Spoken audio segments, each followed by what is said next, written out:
Alright guys, we are almost done with this. Right now we're not going to write a paragraph proof. I'm going to have you guys work on 2 column proofs, okay? That's where I want you to focus. But we have a figure right there. We have 4 sets of lines. We are given that R is parallel to S. So here's R, here's S. Those guys are parallel. And 1 and 3 are congruent. Okay, so we want to prove that P and Q are also parallel.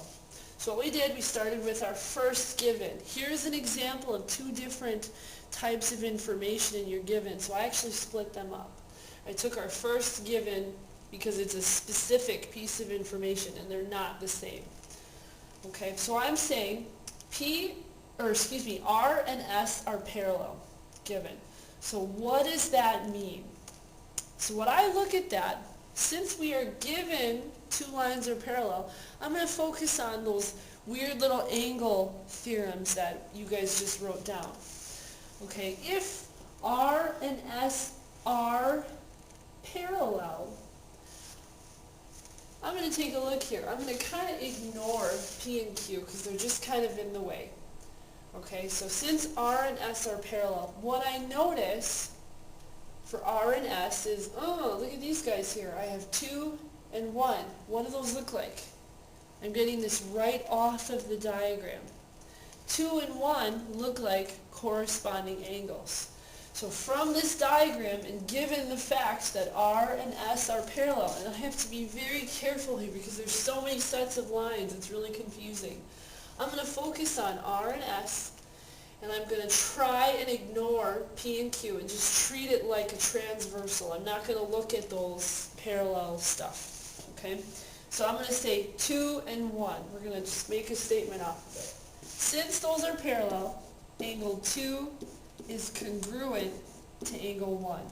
And that's by that corresponding angles theorem.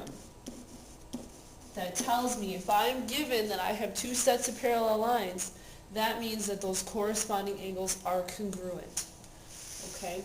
So then, can't really say a whole lot else. So what I'm going to do is I'm going to put in my second given, and that can help me figure out what else to say. So I'm going to say angle 1 is congruent to angle 3. And that's a given. So then I say, so what? What does that mean? Okay? So let's look at those. I don't know. I'm kind of stuck. But I do notice that for my angles, right here, I have 2 congruent statements right next to each other. And angle 1 looks like it's repeated.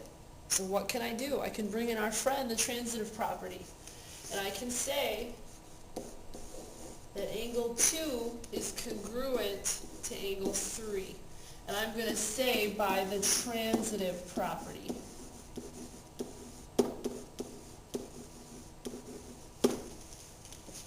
Okay? And I'm almost there. So since by the transitive property angle 2 and angle 3 are congruent, I'm going to take a look at those. Let's focus on 2 and 3 for a second here. I started with R and S being parallel. I talked about how 2 and 1 are congruent. I got back to proving 2 and 3 are congruent.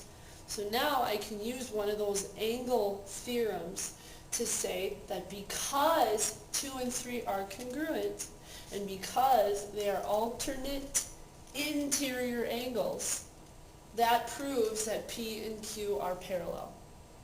This one's pretty involved. And in your book, okay, so this last theorem, and I say last, you're almost done. 2 more slides after this. This one and another one. The transitive property of parallel lines tells us if 2 lines are parallel to the same line, then they're all parallel to each other. Okay, so make sure you get this in your theorem section. It's a really nice, useful theorem, especially when you get to problems like this.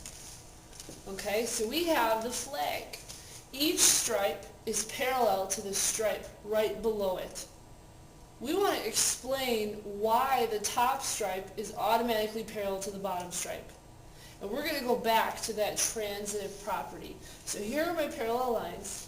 If I take the first two lines, S1 and S2, I can say S1 is parallel to S2. Then I might say it again.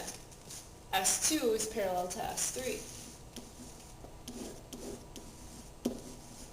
Then I might say it again. S3 is parallel to S4.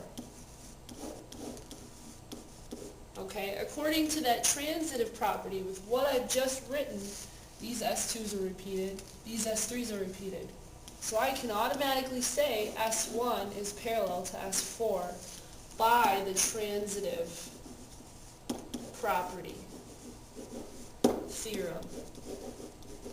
Okay, so now what they're doing is they're taking the transitive property and they're changing it into a theorem with parallel lines specifically. Okay, so you would say transitive property theorem or transitive property of parallel lines. So that's it for this. Okay, you guys are going to do your homework. The substitute has your homework. She will write it on the board. It's also on the little board there. I need you guys to work on this. Okay, you have class time, so please use it. Bring your questions on Monday. Thank you.